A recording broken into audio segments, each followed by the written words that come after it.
आप सभी का इस चैनल में स्वागत है। इस वीडियो में हम चैप्टर 2.2 एक्सरसाइज पोलिनोमियल्स के क्वेश्चन नंबर 1 का थर्ड पार्ट कर रहे हैं आज। तो जो आपका थर्ड पार्ट है इसमें कह रहा है कि find the zeros of this quadratic polynomial and then verify the relationship between zeros and its coefficients.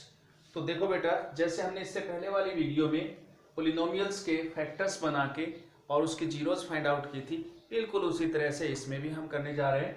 तो सबसे पहले तो आपको ये देखना है कि ये जो पोलिनोमियल दे रखा है 6x² - 3 - 7x, ये स्टैंडर्ड फॉर्म में नहीं है। स्टैंडर्ड फॉर्म कौन सी होती है? ये जो फॉर्म होती है पोलिनोमियल की ax² + bx + c is equal to 0, ये हमारी इक्वेशन इन स्टैंडर्ड फॉर्म में। स्टैंडर्ड फॉर्म दैट मीन्स पहले x² वाली टर्म, फिर x वाली और फिर कांस्टेंट टर्म। जब हम इसको इस फॉर्म में लिख लेंगे, so this implies px is equal to 6x², फिर x वाली टर्म -7x, फिर -3। ध्यान रहे साइंस पॉजिटिव हो या नेगेटिव हो, टर्म के साथ साइन साथ आएगा। ठीक है, अब ये हमारा इस फॉर्म में आ गया। Now comparing this polynomial with this, we have a is equal to 6, b is equal to -7 and c is equal to -3। अब इसकी जीरोज फाइंड आउट करनी है आपने। तो जीरोज फाइंड आउट करने के लिए आपको पता है इस पोलिनोमियल को हम क्या करेंगे, जीरो के इक्वल पुट करते हैं। So putting this polynomial is equal to 0, we have 6x² - 7x - 3 is equal to 0। अब आपने ऐसे दो नंबर्स लेके इस मिडल टर्म को स्प्लिट करना है ताकि हम इसके फैक्टर्स बना सके। और मिडल टर्म को दो पार्ट्स में स्प्लिट करना है, और वो इस तरह से स्प्लिट करना है कि उन दो नंबर्स का सम क्या है, -7, और प्रोडक्ट क्या आना चाहिए, constant term into coefficient of x²। तो अब देखिए आप यहाँ पर सम आना चाहिए -7 और प्रोडक्ट क्या आनी चाहिए, 6 × -3 - 18 आनी चाहिए। अब देखो भाई, इसमें प्रोडक्ट माइनस में आ रही है, दैट मीन्स प्रोडक्ट माइनस में आने का मतलब क्या है, दो नंबर होंगे, एक पॉजिटिव होगा और एक नेगेटिव होगा। दूसरी कंडीशन कि सम -7, दैट मीन्स माइनस वाली जो नंबर है, माइनस वाला नंबर है वो बड़ा होगा। तो देखो 18 प्रोडक्ट आनी चाहिए। 18 प्रोडक्ट दो नंबर्स की कैसे आ सकती है, 1 × 18 भी हो सकता है, 2 × 9 भी हो सकता है, 3 × 6 भी हो सकता है, और आगे चले तो 6 × 3 9 × 2 वो नंबर्स रिपीट हो जाएंगे, तो रिपीटेशन हमने करने की जरूरत नहीं है। अब प्रोडक्ट आनी चाहिए भाई -18। अब -18 ये वाली प्रोडक्ट आएगी तो इसमें एक पॉजिटिव होगा एक नेगेटिव होगा, लेकिन मैंने बताया सम माइनस में आएगा। सम माइनस दैट मीन्स आपका बड़े वाला नंबर का साइन, इनमें जो बड़े नंबर क्या है 6 9 18, इनका साइन नेगेटिव लेना। आपने कौन सा साइन लेना है, नेगेटिव लेना है। तो इनमें से नेगेटिव बड़े वाले का साइन ले लो, एक ये नेगेटिव हो गया, ये वाला भी नेगेटिव हो गया, और ये वाला भी नेगेटिव हो गया। अब सम कितना बनना चाहिए, -7, प्रोडक्ट तो वही आएगी, इनकी आएगी। तो अब सम -7 बनने के लिए इसका तो सम कितना बन रहा है, -3, इसका सम कितना बन रहा है, 2 और -9 का -7 बन रहा है, इन दोनों का सम -17। इसका मतलब ये वाला भी कैंसिल, ये वाला भी कैंसिल, और ये हम पेयर बना लेंगे। तो इसको इस तरह से स्प्लिट कर दो, 6x² - 9x, क्योंकि ये वाला पेयर लिया हमने माइनस और 2, -9x + 2x - 3 is equal to 0। Clear. अब फर्स्ट टू टर्म्स में से कॉमन लो, लास्ट टू टर्म्स में से कॉमन लेंगे। फर्स्ट टू टर्म्स में से कॉमन लेंगे तो क्या कॉमन आएगा, 3x, यहां क्या रहा 2x - 3। अब इन दोनों में से क्या कॉमन आ रहा है, कुछ भी कॉमन नहीं आ रहा, दैट मीन्स 1, और 2x - 3 इज इक्वल टू 0। अब बेटा देखो, एक टर्म ये है, दूसरे वाली ये टर्म है, इन दोनों में से भी क्या कॉमन आ रहा है, 2x - 3। यहां क्या रहा फिर 3x, और यहां 2x - 3 बाहर लेने के बाद क्या बचा, +1 इज इक्वल टू 0। आप देख रहे हो कि आपके पास दो नंबर्स मींस दो फैक्टर्स की प्रोडक्ट 0 आ गई। तो जब दो नंबर्स की या दो फैक्टर्स की प्रोडक्ट 0 होती है तो आइदर फर्स्ट इज जीरो और सेकंड इज जीरो और may be both are zero. So this implies 2x minus 3 is equal to 0 और 3x plus 1 is equal to 0. ठीक है, क्लियर यहां तक. अब जब 2x minus 3 is equal to 0 इसको सोल्व करोगे तो 2x इधर 3 उधर और फिर x is equal to 3/2 और इसी तरह से उसको सिंप्लीफाई कर दो तो x आ गया आपका 3/2. यहां से x की वैल्यू आई -1/3. हो गया यहां तक. अब ये जो दो x की वैल्यूज आई हैं ये कौन सी वैल्यूज आई हैं जब हमने इस पोलिनोमियल को जीरो के इक्वल पुट किया है. That means these are the zeros. किसकी? इस पोलिनोमियल की. तो ये पहले क्या पूछ रहा है? जीरोज फाइंड आउट करना. तो जीरोज तो आ गए. अब इन जीरोज को हम एक को क्या ले लेते हैं? अल्फा और दूसरी को क्या ले लेते हैं? बीटा. अब हम रिलेशनशिप वेरीफाई करेंगे इन जीरोज और इन कोफिशिएंट्स के बीच में. तो कैसे करेंगे बेटा?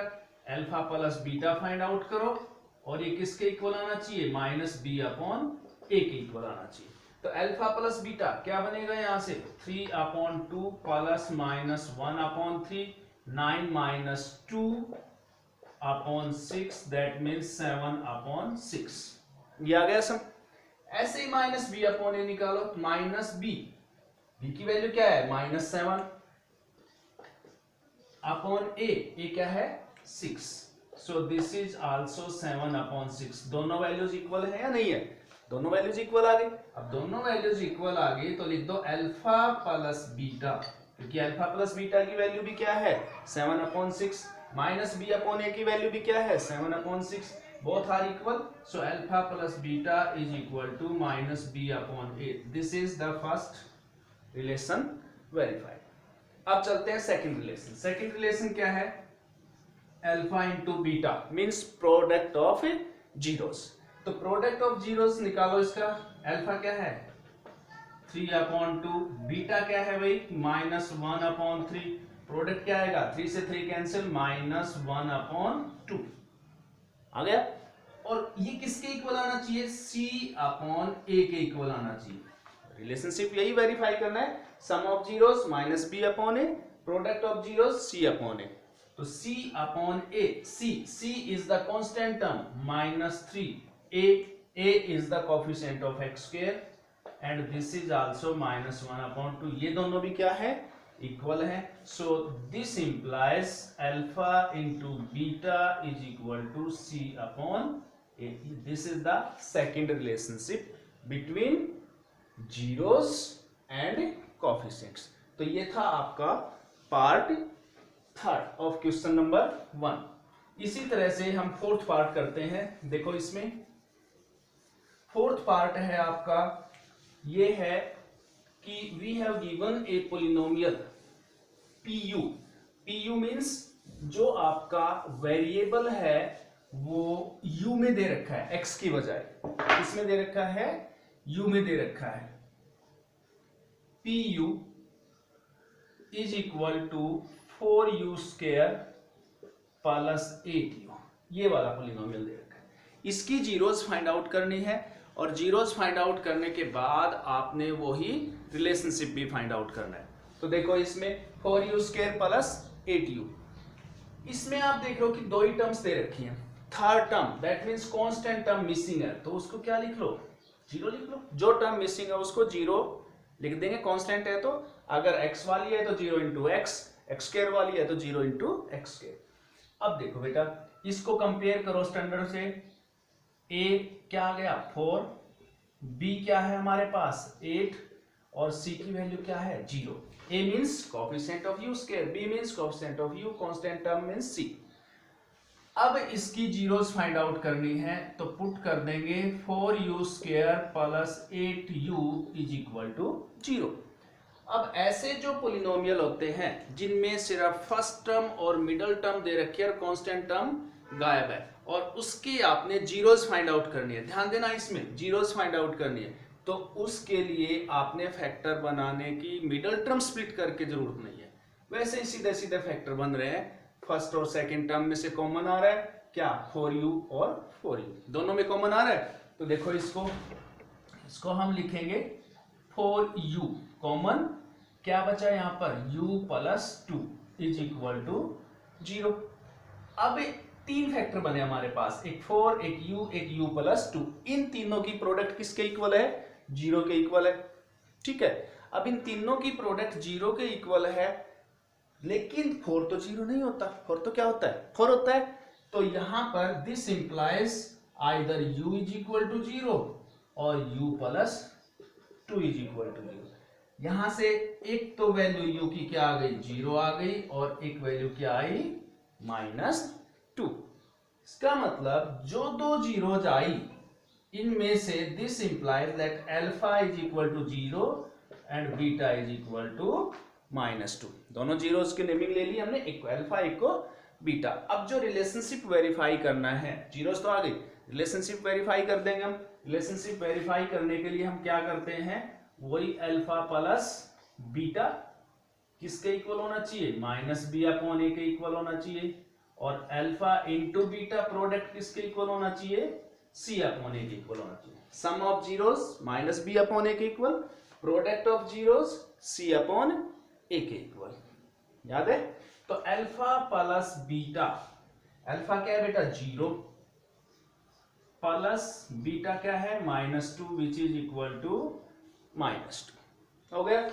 -b/a किसके इक्वल है? -b, b is 8, a is 4, that is -2। दोनों क्या आ गए? इक्वल। तो क्या हो गया इससे भाई? Alpha plus beta is equal to -b/a। हो गया, वेरीफाई हो गया रिलेशनशिप। अब अल्फा इंटू बीटा पे चलते हैं। अल्फा क्या है? 0 इंटू बीटा क्या है? -2, दिस इज इक्वल टू 0। और c/a, c क्या है बेटा? कांस्टेंट टर्म 0, a की वैल्यू क्या है? 4, दिस इज आल्सो 0। ये दोनों वैल्यूज भी इक्वल हैं, so this implies alpha into beta is equal to c/a। और सम ऑफ जीरोज वाला हम कर ही चुके, alpha plus beta is equal to -b/a and hence verified the relationship. ठीक है, क्लियर? चलिए नेक्स्ट, अब हम एक क्वेश्चन और करते हैं, छोटा सा। फिफ्थ पार्ट है आपका, वेरिएबल t दे रखा है उसमें, और जो पोलिनोमियल है that is equal to t² -15। जो आपका फिफ्थ पार्ट है उसमें polynomial is in variable t and this is given t² -15। यहां पर भी वही दो टर्म्स दे रखी है, लेकिन इसमें फर्स्ट टर्म गिवन है और कौन सी गिवन है? लास्ट वाली, that means constant term, middle term missing है। तो इसमें मिडल टर्म को आपने क्या करना पड़ेगा? इंसर्ट करना पड़ेगा, और वो क्या बनेगा? t² प्लस, अब मिडल टर्म जो नहीं होती उसके लिए हम क्या लिखते हैं? कोफिशिएंट को 0 और -15। अब जब हम इसको स्टैंडर्ड पॉलिनोमियल से कंपेयर करेंगे, a की वैल्यू क्या होगी बेटा? जो t² मीन्स जो 2 पावर वाली जो टर्म होती है उसका कोफिशिएंट क्या है यहाँ पर? 1, जो दिखाई नहीं दे रहा, 1 से मल्टीप्लाइड हो रहा है। a is equal to 1, b that means coefficient of t, middle term का कोफिशिएंट क्या है? 0, c is equal to -15। Clear? अब वही हम इसके क्या निकालेंगे? फैक्टर्स निकालेंगे।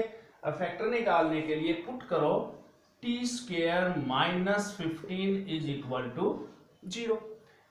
अब ये थर्ड फॉर्म आती है हमारी। पहली फॉर्म क्या थी? मिडल टर्म को स्प्लिट करना। दूसरी फॉर्म क्या थी?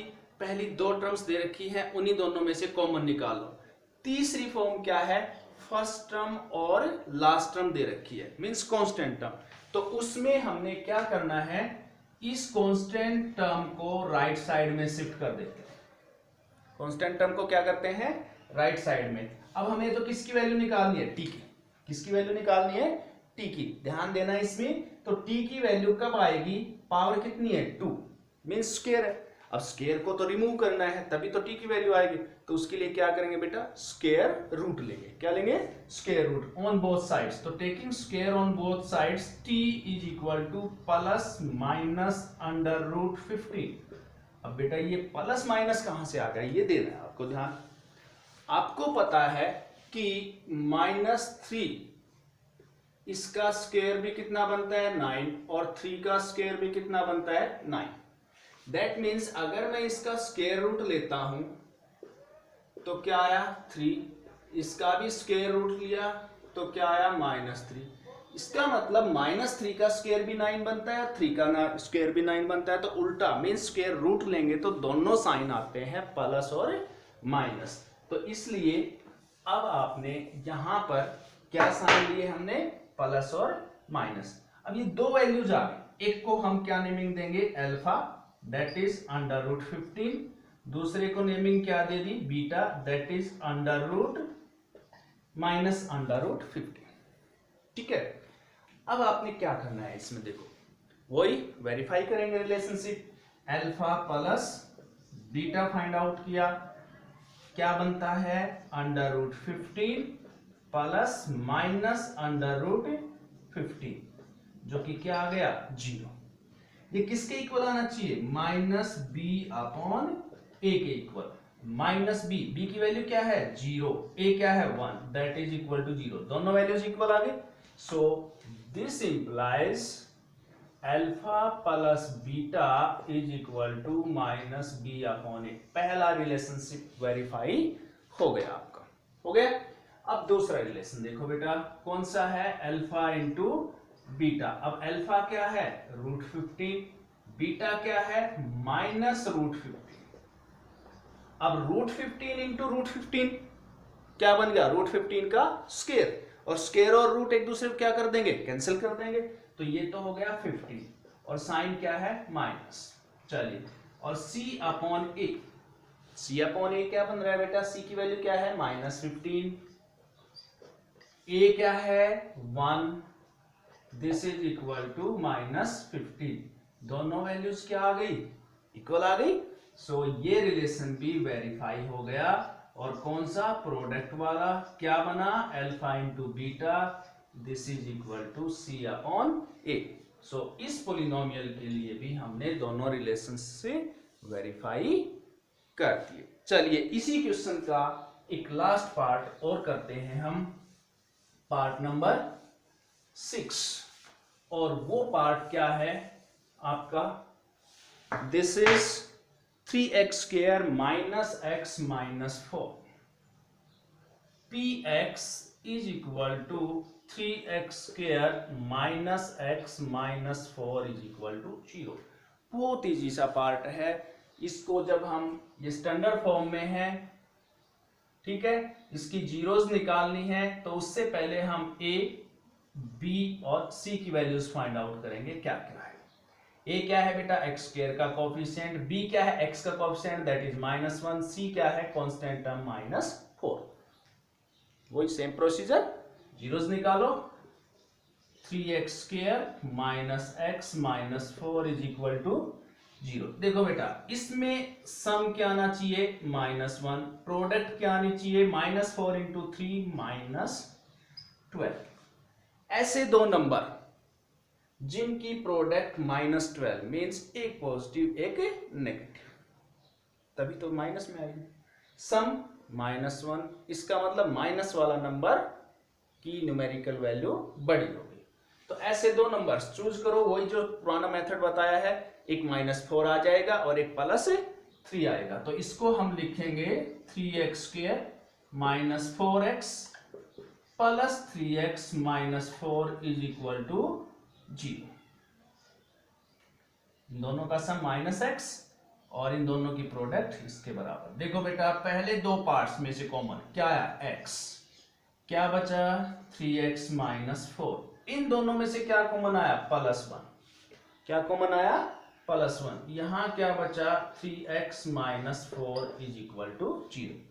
इन दोनों में क्या कॉमन आ रहा है 3x माइनस 4, ये वाला पार्ट 3x माइनस 4 बचा क्या, फिर यहां पर x सेकेंड टर्म में क्या बचा 1 is equal to 0। Now either this is equal to 0 और this is equal to 0। So जब इसको 0 पुट करते हैं 3x minus 4 is equal to 0 और x plus 1 is equal to 0। ठीक है, तो यहां से आप देख रहे हो कि x क्या बनता है 4/3, क्योंकि 4 को उधर शिफ्ट किया, 3 से डिवाइड किया और यहां से x क्या आ रहा है -1। तो आपकी ये दो जीरोज आ गई, एक 4/3 और एक -1। देखो बेटा, एक को क्या कहेंगे अल्फा 4/3, बीटा को क्या ले लें -1। ठीक है, वही alpha plus beta find out करो और -b/a फाइंड आउट करो। ये बना आपका 4/3 प्लस -1, और जब इसको सोल्व करोगे तो 4 - 3/3 इज इक्वल टू 1/3, और माइनस बी क्या है बेटा -1, a इज 3, ये भी क्या आ रहा है 1/3, बोथ आर इक्वल। क्या रिलेशनशिप वेरीफाई हो गया, alpha plus beta is equal to -b/a। Second relation कर दो, alpha into beta, alpha into beta क्या बनेगा भाई, अल्फा इज 4/3 इंटू बीटा -1 -4/3, और ये क्या होना चाहिए c/a। c -4a क्या है 3, -4/3 हो गए equal. So this implies alpha into beta is equal to c/a, and hence verified the relationship। ठीक है।